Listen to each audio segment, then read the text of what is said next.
देवशैनी एकादशी कहा जाता है। इसी दिन से भगवान विष्णु क्षीर सागर की अनंत शैया पर गहरी नींद में चले जाते हैं। इसके बाद कार्तिक मास की एकादशी तिथि को भगवान विष्णु योग निद्रा से निकलते हैं और इसी दौरान भगवान शिव सृष्टि का संचालन करते हैं। देवशैनी एकादशी की कथा के अनुसार एक बार राजा बलि ने तीनों लोकों पर अपना अधिकार जमा लिया। यह देखकर भगवान इंद्र और अन्य देवी देवता घबरा गए और भगवान विष्णु की शरण में चले गए। सभी देवी देवताओं को परेशान देखकर भगवान विष्णु ने वामन अवतार धारण कर लिया और राजा बलि से भिक्षा मांगने जा पहुँचे। राजा बलि ने वामन देवता से कहा, जो मांगना चाहते हैं मांग लीजिए। इस पर वामन देवता ने भिक्षा में 3 पग भूमि मांग ली। पहले और दूसरे पग से वामन देवता ने धरती और आकाश और पूरा संसार नाप लिया।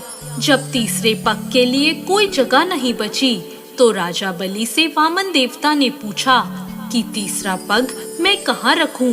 तब राजा बलि ने अपना सर आगे कर दिया। वामन अवतार में भगवान विष्णु राजा बलि को देखकर बहुत प्रसन्न हुए और उनसे वरदान मांगने को कहा। राजा बलि ने उनसे वरदान मांगा कि आप पाताल लोक में जाकर बस जाएं। राजा बलि की बात मानकर उनको पाताल में जाना पड़ा। ऐसा करने से सभी देवी देवता और माँ लक्ष्मी परेशान हो गए और अब अपने पति विष्णु जी को वापस लाने के लिए माँ लक्ष्मी एक गरीब स्त्री का भेष धारण करके राजा बलि के पास गई और उन्हें अपना भाई बनाकर राखी बांध दी और उन्होंने उपहार के रूप में विष्णु जी को पाताल लोक से वापस ले जाने का वरदान ले लिया। माता लक्ष्मी के साथ वापस जाते हुए भगवान विष्णु ने राजा बलि को वरदान दिया कि वह प्रत्येक वर्ष आषाढ़ शुक्ल पक्ष की एकादशी से कार्तिक मास की एकादशी तक पाताल में ही निवास करेंगे और इन 4 महीनों की अवधि को उनकी योग निद्रा माना जाएगा। तो ये थी देवशैनी एकादशी की कथा। देवशैनी एकादशी व्रत कथा का वर्णन भगवान कृष्ण ने खुद युधिष्ठिर से किया है। सतयुग में माधांता नाम का एक चक्रवर्ती राजा राज करता था। उसके राज्य में 3 साल तक वर्षा नहीं हुई थी, जिसकी वजह से राज्य में भयंकर अकाल पड़ गया।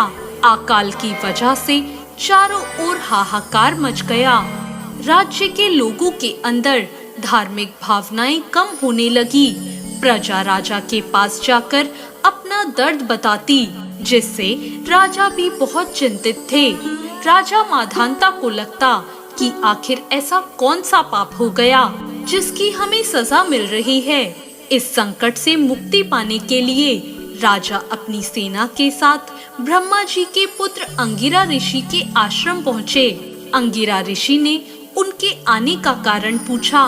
तब राजा ने हाथ जोड़कर कहा, ऋषिवर, मैंने पूरी निष्ठा से धर्म का पालन किया है, फिर मेरे राज्य की ऐसी हालत क्यों है?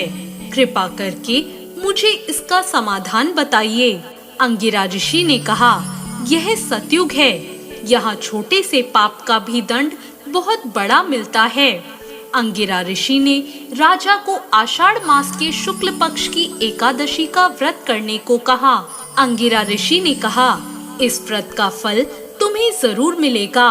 महर्षि अंगिरा के निर्देश का पालन करते हुए राजा अपनी राजधानी वापस आ गए और उन्होंने चारों वर्णों सहित देवशैनी एकादशी का व्रत पूरा किया, जिसके फलस्वरूप उनके राज्य में मूसलाधार वर्षा हुई, जिससे एक बार फिर राजा के राज्य में खुशहाली छा गई।